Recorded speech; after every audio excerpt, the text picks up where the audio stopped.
우리가 계속 요한계시록을 살펴보고 있습니다. 요한계시록 1장부터 22장, 물론 모두가 중요하지만 그래도 좀 특별히 중요한 장을 고르라고 하면 6장, 또 12장, 20장 이렇게 고를 수 있습니다. 왜냐하면 6장은 저희가 이미 살펴본 것처럼 고난의 유익이 나오고 있죠. 고난의 결과, 도대체 이 고난을 통해서 하나님께서는 무엇을 하려고 하시는가? 그 고난을 통해서 하나님은 다른 사람들을 회복시키겠다라는 것이었죠. 그 고난을 제사로 받으심으로 말미암아 하나님께서 이 땅을 회복시키겠다. 고난의 유익, 그 고난의 의미가 담겨 있었습니다. 그러나 12장, 오늘 우리가 살펴볼 이 12장에는 무엇이 담겨 있냐면 도대체 왜 고난을 당하는가? 바로 그 고난의 이유가 나와 있습니다.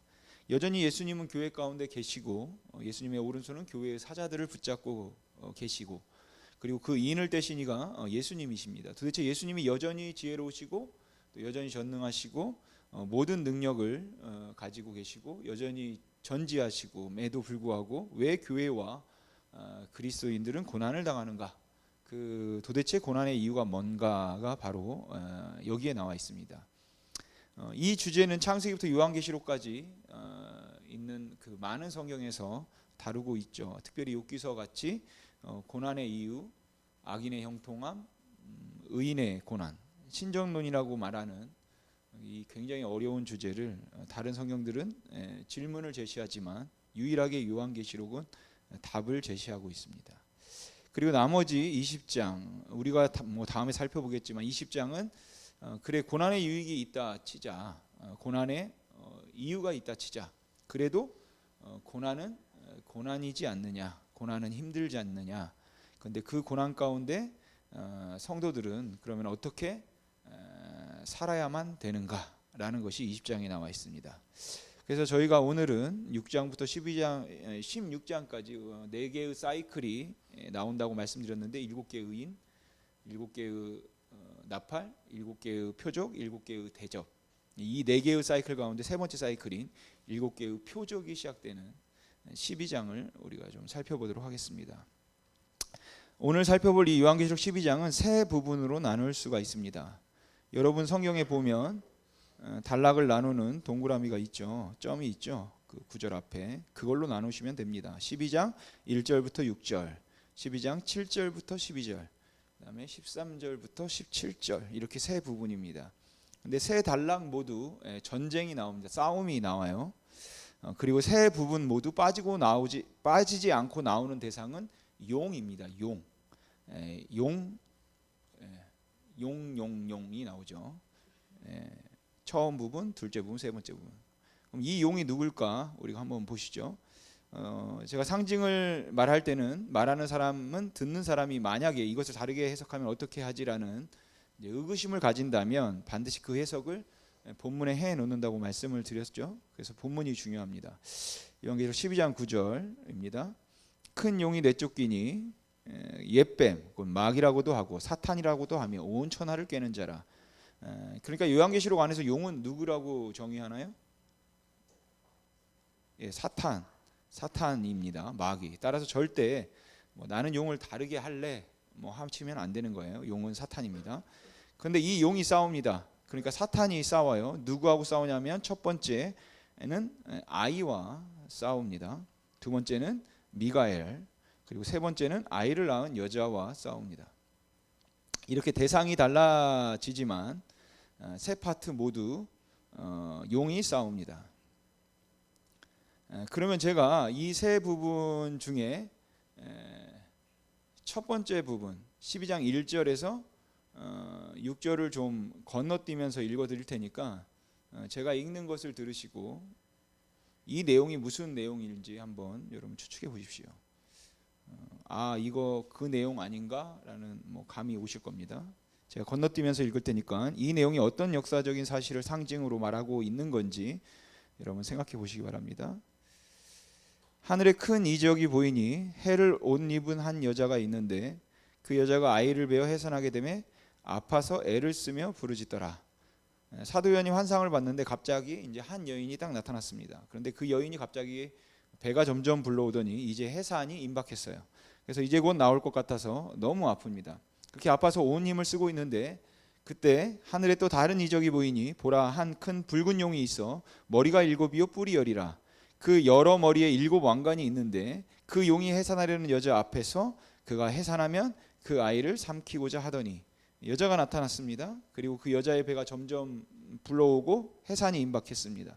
그래서 막 애쓰고 힘써요. 그렇게 고통 속에서 이제 아기가 나올 것 같은데 갑자기 또 다른 환상이 보이는데 거기에 용이 딱 나타났습니다.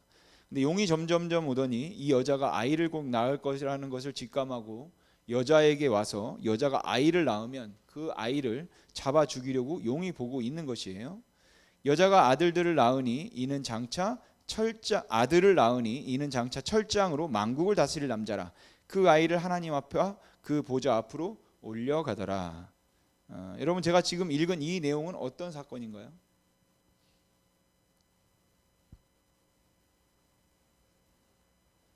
예수님의 탄생 이야기죠. 그러니까 복음서에 언급된 예수님의 탄생 이야기를 사도 요한은 요한계시록 12장 1절에서 6절까지 묵시 문학적으로 조금은 상징적으로 이제 표현한 것입니다. 근데 이걸 너무 우리가 이상하게 보면 이제 안 보이는 거죠. 그럼 여러분 이 여자가 아이를 낳으려고 할 때 이 아이는 누구입니까? 예수님이겠죠. 그리고 이 아이가 태어나면 아이를 주기 위해 기다리고 있었던 그 존재는 용이죠, 용. 근데 용은 누구라고 했나요? 사단. 근데 여러분 복음서에서도 예수님이 태어났을 때 예수님을 죽이려고 했던 세력이 있죠. 누군가요? 헤롯이죠. 그럼 왜 복음서는 헤롯이라고 말하고 요한계시록 12장에서는 사단이다 이렇게 말할까요? 왜 다릅니까? 그 이유는 진짜 실체는 사단이기 때문인 것이죠. 그러니까 헤롯은 그냥 사단의 도구였을 뿐인 것이에요.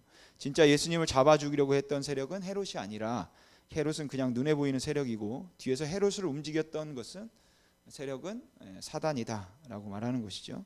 그럼 이 사실을 안다면 예수님께서 싸우셔야 하는 대상은 예수 그리스도의 제자들이 싸워야 하는 대상은 헤롯입니까? 사단입니까? 예. 근데 사단을 놔두고 헤롯과 싸우면 이제 안 되는 거겠죠. 다시 요한계시록으로 오셔서 지금 도미티안 박해 때문에 그리스도인과 사도 요한과 교회가 핍박을 당하고 있습니다. 실제로 핍박을 가하는 사람들은 누굽니까? 로마 군인이죠. 그러나 실제 그 뒤에 진짜 세력은 누구라고 말하는 것이에요? 사단이다라는 것이에요. 그럼 이것을 안다면 지금 교회가 도미티안 박해 가운데 싸워야 하는 대상은 로마 군인 도미티안입니까? 아니면 사단입니까? 사단인 것이죠. 근데 이게 안 보이면 이제 로마 군인하고만 싸우는 것이에요. 여러분 우리의 싸움은 혈과 육에 속한 것이 아닙니다. 공중에 권세 잡은 자들과 싸우는 것입니다. 근데 이걸 모르면 나를 핍박하고 박해하는 그 사람들만 미워하게 되는 것이죠. 여러분 우리 그리스도인의 싸움의 대상은 이 세상의 나라가 아니다라는 것이에요. 사람이 아닙니다. 그 뒤에 영적인 존재가 있다라고 요한계시록은 말하는 것입니다. 근데 여기에는 분명히 이제 분별이 필요하죠.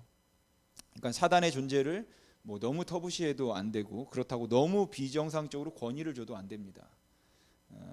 뭐만 하면 다 사단이다 이렇게 하면 안 되는 거죠. 졸음 오면 졸음마귀, 아프면 변마귀.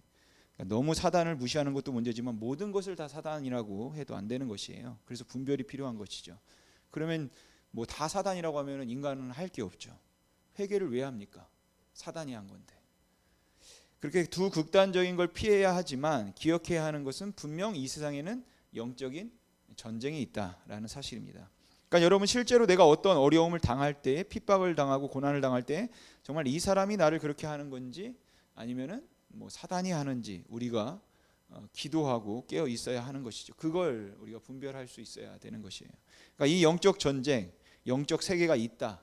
이것을 여러분 잊지 말아야 하는 것이죠. 그래서 우리가 싸워야 할 대상은 로마 군인, 도미티안이 아닙니다. 도미티안 하나 죽인다고 끝나지 않는 거죠. 우리가 싸워야 할 대상은 사단인 것이에요.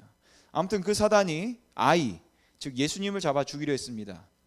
야, 잘됐다. 예수님이 태어나기만 해봐라. 예수가 완전한 사람이 됐단다. 하나님이었을 때는 내가 털끝 하나 못 건드렸지만 이제 인간의 몸이 되었다. 시간과 공간의 제약을 받고 능력이 제한되었다. 내가 이때를 오케이 놓치지 않겠다. 그래서 사탄의 조무대리기들이 다 모이겠죠. 얼마나 그 악한 종들이 다 모였겠습니까? 그리고 사탄이 예수가 태어나면 확 물어 죽이려고 계속 지켜봤겠죠. 그런데 사탄이 예수님을 털끝 하나 건드릴 수 없었습니다. 근데 우리는 자꾸 이렇게 생각하는 경향이 있어요. 사탄이 3분의 1을 꿰어서 야, 나도 하나님처럼 내 보좌를 높이겠다. 그래서 다 덤벼라 하고 하나님께 공격했는데 하나님이 이제 그 갑작스러운 사탄의 공격에 당황을 한 거죠. 야, 사탄이 이렇게 셌냐? 잠깐 우리가 다시 한번 재정비하고 싸워야겠다. 그렇게 했다가 뭐 사단을 다시 내친 줄 아는데 그게 아니라 하나님과 사탄 사이에 있었던 실제 전쟁은 사탄이 사탄 안에서 나도 이렇게 아름다운데 나의 보좌를 한번 하나님처럼 높여볼까? 라는 생각을 사탄 안에서 그 생각을 의도로 바꾸는 순간 하나님이 치신 것입니다. 어디 감히 사단이 하나님께 손을 뻗겠습니까? 여러분, 사단에게 우리가 너무 비정상적인 권위를 주면 안 되는 것이에요. 사탄은 여러분 하나님의 상대가 되지 않습니다. 사탄은 하나님을 향해 털끝 하나 건드릴 수 없어요. 진짜 영적 전쟁이라는 것은 사탄 안에서 가졌던 교만함의 생각이 의도로 바뀌는 그 순간에 하나님이 내치신 것이에요. 그러니까 어떤 분들은 뭐 어디 갔을 때 여기에는 좀 영적 흐름이 안 좋아서 머리가 아프다 막 이렇게 하는데 그게 막 영적인 것처럼 신령한 것처럼 하는데 여러분, 왜 빛의 자녀인 그리스도인들이 머리가 아픕니까? 빛의 자녀가 가면 사단이 머리가 아파야죠. 두려워하지 마십시오. 사탄은 하나님을 향해서 턱을 하나 건드릴 수 없다라는 것이 요한계시록 12장 1절부터 6절까지에서 강력하게 말하는 것입니다. 그러니까 여러분, 사단이 노린 것은 원래 아이, 즉 예수님입니다. 그런데 털끝 하나 건드릴 수 없었어요. 여기서 구약성경 한 군데만 갔다가 우리가 다시 오죠. 요한계시록 12장은 요한계시록에만 나오는 것이 아니라 이미 구약의 한 선지자에게 말씀하고 보여줬던 것입니다. 어디일까요?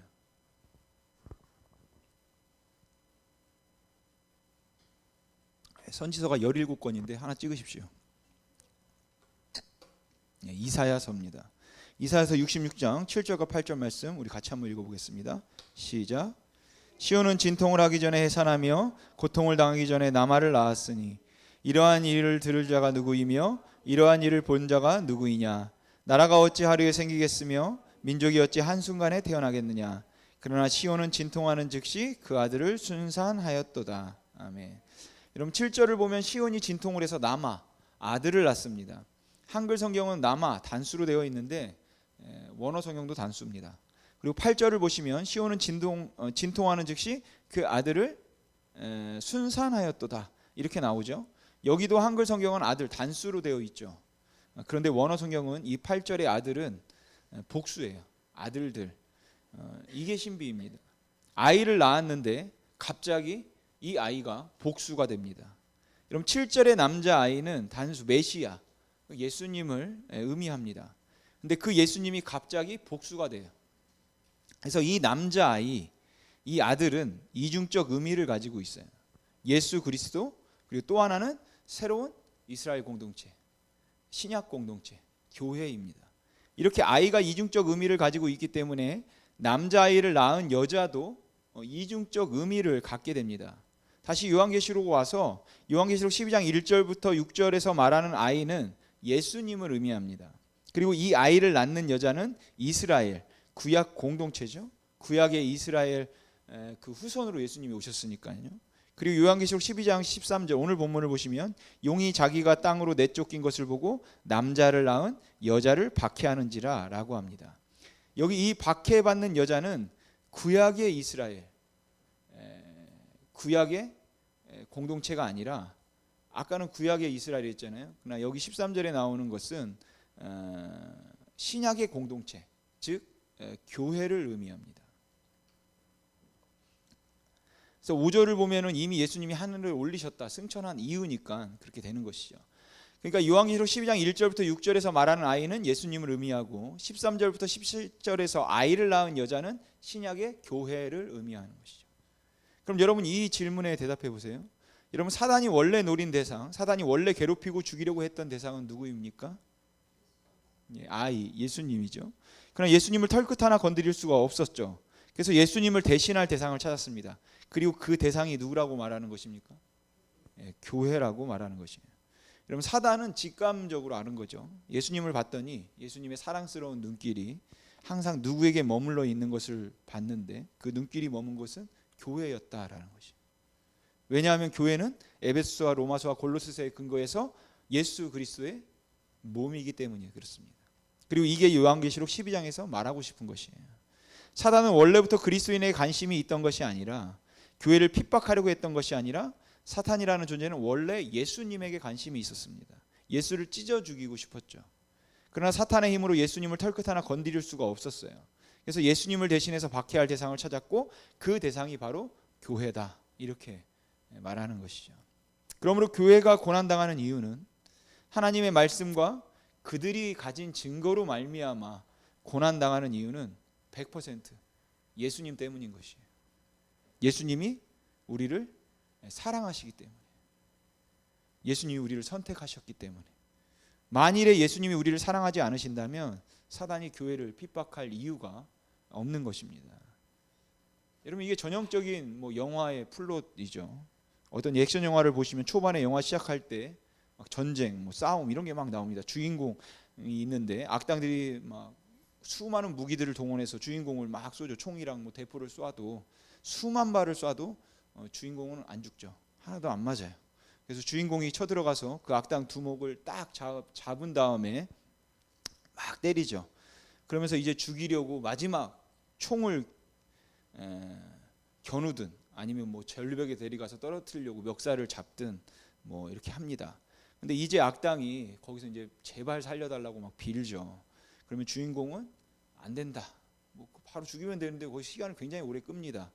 너는 죽어 마땅하다 그러죠. 그런데 그때 갑자기 악당 뒤로 헬기가 떠오르고 주인공을 총으로 쏩니다. 그러는 순간 악당은 죽지 않고 이제 사라지죠. 주인공도 당연히 총을 안 맞지만.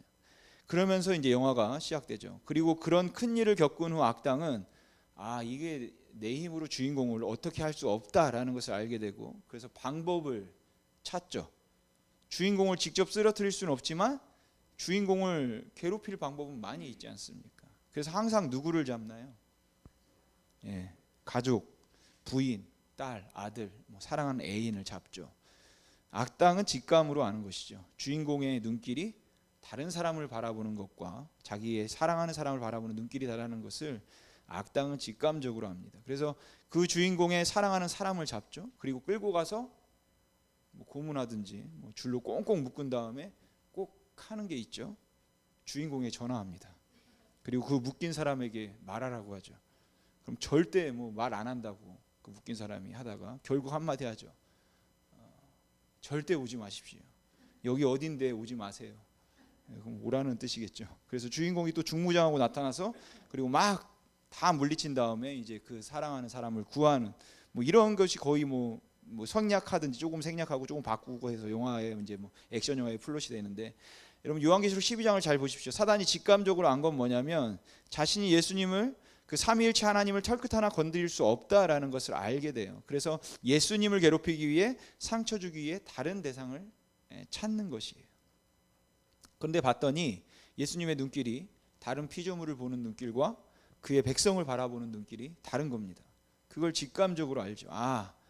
저 자식들을 건드리면 예수가 힘들어지겠구나. 그래서 요한계시록 12장은 사단이 예수님을 대신해서 교회를 핍박하는 거다, 이렇게 말하고 있는 것입니다. 여러분, 제가 예수님께서 하신 말씀을 읽어드릴 테니까 한번 들어보시죠. 저는 이 말씀을 읽을 때 예수님이 우리를 향해서 좀 미안해 하시는 것, 너무 미안해 하시는 것 같아요. 세상이 너희를 미워하면 너희보다 먼저 나를 미워한 줄을 알라. 너희가 세상에 속하였으면 세상이 자기의 것을 사랑할 것이나 너희는 세상에 속한 자가 아니요 도리어 내가 너희를 세상에서 택하였기 때문에 세상이 너희를 미워하느니라. 내가 너희에게 종이 주인보다 더 크지 못하다 한 말을 기억하라. 사람들이 나를 박해하였은즉 너희도 박해할 것이요 내 말을 지켰은즉 너희 말도 지킬 것이라. 요한복음 15장 말씀인데 예수님이 미안하시는 것 같습니다. 미안하다, 내가 너희를 사랑해서 그런다. 너네가 고난당할 이유가 없는데 만일 내가 너희를 사랑하지 않고 너희를 선택하지 않고 너희가 여전히 어둠에 있고 사단의 자식이라면 사단이 너희 건들지 않아. 그런데 내가 너희를 선택해서 그래. 내가 너희를 사랑해서 그런다 라고 이 말씀을 하실 때 예수님의 그 미안해하시는 감정이 있는 것 같습니다. 근데 여러분, 여기에 대해 우리가 이렇게 고백했으면 좋겠어요. 예수님, 미안해하지 마십시오. 이 고난은 내게 영광입니다. 나 같은 놈이 예수님을 대신해서 어떻게 고난을 당합니까? 하나님, 세상에 이것보다 더 큰 영광이 어디 있겠습니까? 예수님, 미안해하지 마십시오. 여러분, 죄를 범해서 당하는 고난 아니죠. 우리가 요한계시록을 하면서 계속 살펴본 것은 하나님의 말씀과 그들이 가진 증거로 말미암아 당하는 고난인 것이에요. 하나님의 말씀대로 살려고 하기 때문에 오는 번민, 예수 그리스도를 믿고 따르기 때문에 당하는 그 고난. 근데 그 고난은 예수님께서 우리를 사랑하시기 때문에, 선택하셨기 때문에 당하는 것이라고 오늘 요한계시록이 말하고 있는 것입니다. 그래서 사도 바울은 골로새서 1장 24절에서 이렇게 고백하죠. 그리스도의 남은 고난을 몸된 교회를 위하여 내 육체에 채우노라. 여러분, 이 비밀을 깨달은 사람은 이렇게 고백하는 것입니다. 죄 때문에 당하는 고난이 아니라 하나님의 말씀대로 살려고 하기 때문에 당하는 고난이 있다면, 그 가난이 있다면, 그 손해가 있다면, 그 섭섭함이 있다면 여러분, 그것을 영광으로 취하시기 바랍니다. 감사하시고 여러분, 뒤로 물러나지 마십시오. 내가 어떻게 예수님을 위해서 고난을 당할 수 있습니까? 예수님, 나를 사랑해 주셔서 감사합니다. 나를 선택해 주셔서 감사합니다. 이건 요한계시록에만 여러분 나오는 답입니다. 그럼 여러분, 오늘 본문 앞장인 11장으로 가서 좀 더 보시겠습니다. 11장도 같은 것을 말하고 있습니다. 제가 읽으면서 설명드릴 테니까 여러분들이 눈으로 보시면서 따라오십시오. 11장 3절입니다. 내가 나의 두 증인에게 권세를 주리니. 예수님께서 두 증인에게 권세를 준다고 합니다. 여러분, 숫자의 상징 기억하시나요? 둘은 뭐였나요? 증인이죠. 증인이 일하는 것은 물리적으로 복수, 2를 의미하는 게 아니라 이 둘 자체가 예수님의 증인이다라는 것이에요. 4절, 그들이 이 땅의 주 앞에 서 있는 두 감람나무와 두 촛대니. 이것도 나무가 두 개, 촛대가 두 개. 아, 네 개구나.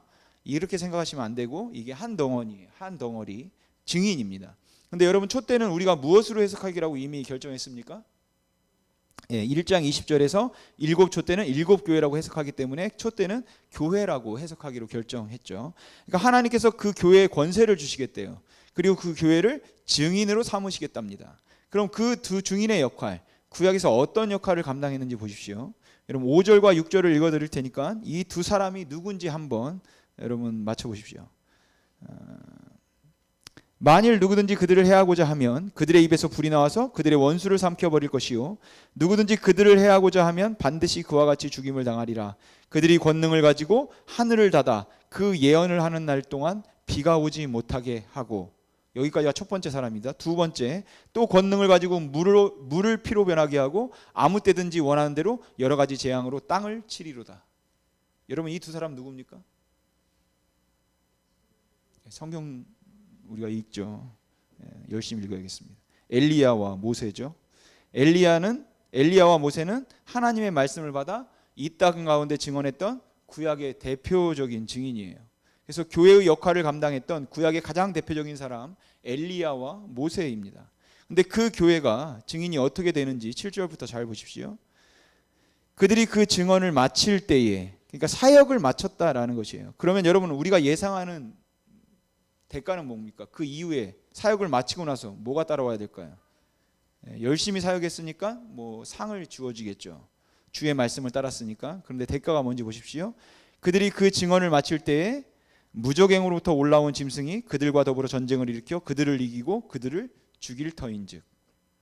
사역을 마쳤는데 그 대가는 죽음, 순교입니다. 어떻게 이럴 수 있습니까? 그 다음 8절을 보십시오. 그들의 시체가 큰 성 길에 있으리니 그 성은 영적으로 하면 소돔이라고도 하고 애굽이라고도 하니 곧 그들의 주께서 십자가에 못 박히신 곳이라. 백성들과 족속과 방언과 나라 중에서 사람들이 그 시체를 사흘 반 동안을 보며 무덤에 장사하지 못하게 하리로다. 그러니까 시체를 길거리에 쓰레기처럼 내버려 두게 합니다. 아니, 하나님의 증인으로 하나님의 일을 감당하다 죽임당한 사람들을 하나님이 어떻게 이렇게 내버려 두실 수 있습니까? 여러분, 사역을 했습니다. 근데 사역의 마침의 결과는 죽음, 순교예요. 근데 여러분, 아직 끝나지 않았어요. 그 다음을 보십시오. 10절. 이 두 선지자가 땅에 사는 자들을 괴롭게 한 고로 땅에 사는 자들이 그들의 죽음을 즐거워하고 기뻐하여 서로 예물을 보내리라 하더라. 이 다음부터 달라집니다. 11절.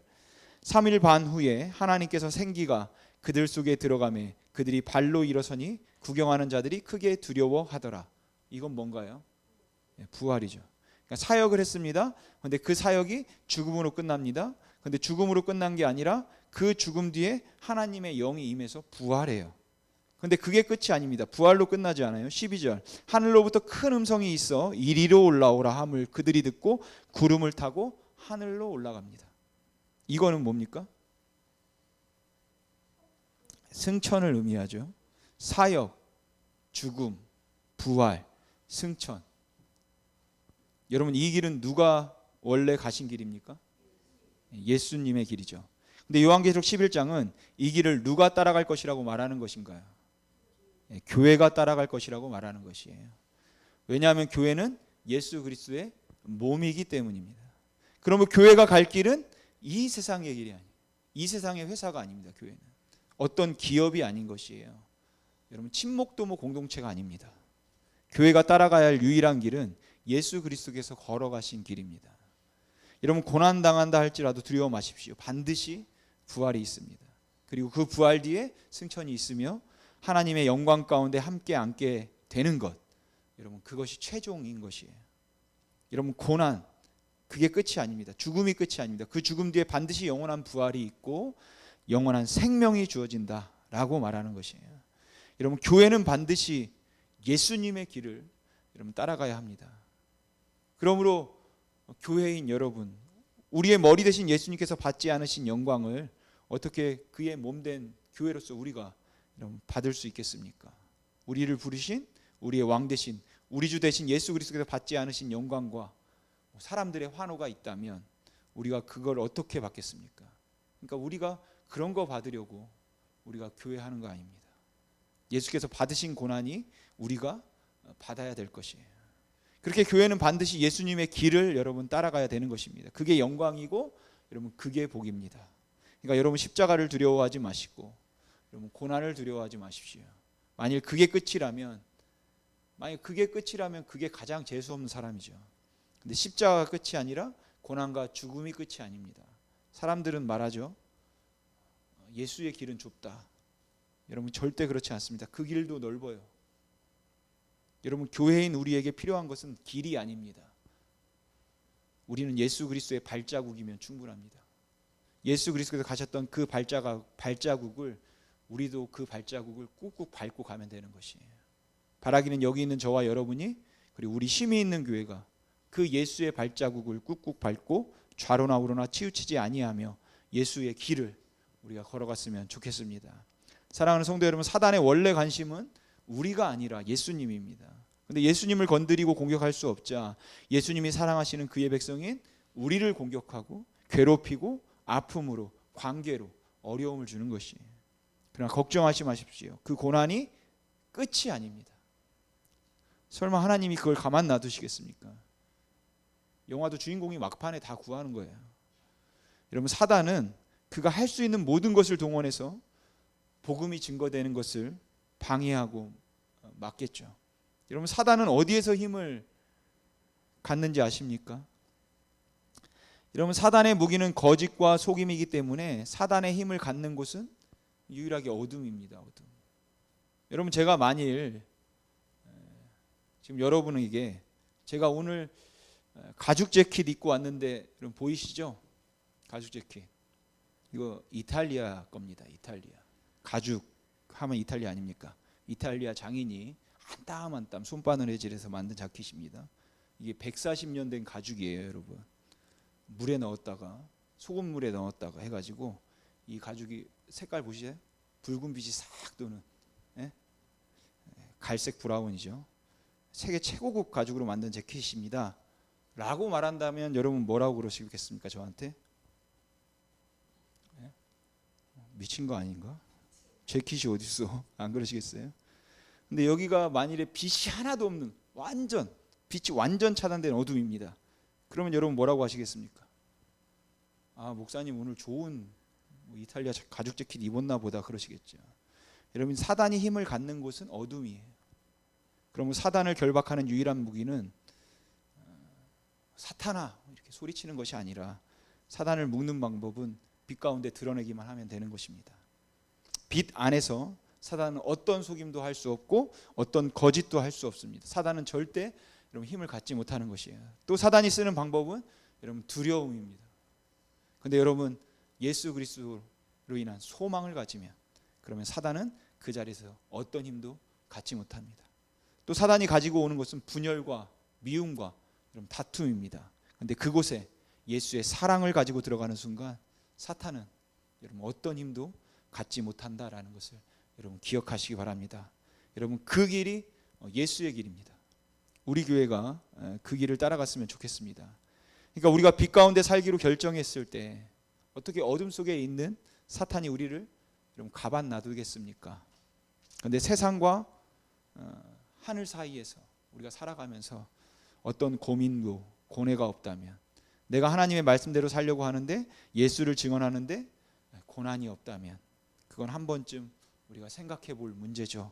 내가 어둠 속에 있는 건 아닌가.